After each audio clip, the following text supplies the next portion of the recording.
Protests in Cuba and across Florida against the communist regime are giving Republicans a new platform to criticize the Biden administration and Democrats. And as our Samantha-Jo reports, the strategy has become a staple of the GOP's playbook ahead of the 2022 midterm elections. It's a pretty big crowd of Cuban people that come in every week and enjoying the food.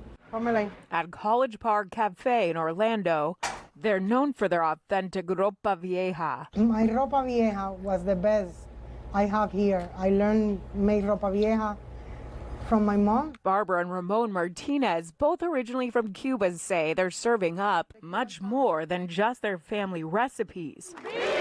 After last month's demonstrations in the streets of Havana. More people coming, interested and find out what's going on in our country. The couple say their restaurant has also become a staging ground for Democratic and Republican politicians looking to court Cuban voters. Trying to explain the situation that we have in our country, taking the opportunity that we have a politician in our restaurant to pushing for our agenda.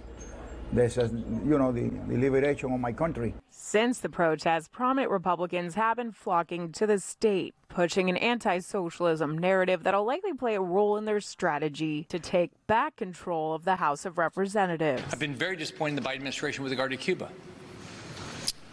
They've done nothing to get the internet back on. Senator Rick Scott heads the GOP's election arm. The group is calling on Biden to take stronger action, like closing the Cuban embassy in Washington. But Democrats point to Biden's decision to keep former President Trump's Cuba policy in place and impose additional sanctions. Democratic leaders in the White House, from the president on down to his senior advisors, actually leading, so all that Republicans are left with are items for show. Democrats lost 2 Miami House seats in 2020, in part due to poor performances with Cuban-American voters. Democratic strategist Christian Ulvert admits there's been some divides within the party. Some progressives have called for an end to the U.S. embargo. They should come really experience the stories of what we've lived through, so they can speak in an educated way about our positions.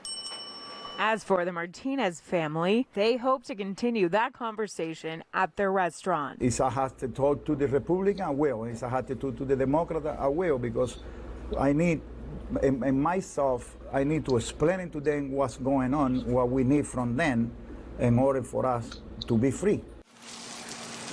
In Washington, Samantha-Jo, Spectrum, Bay News 9.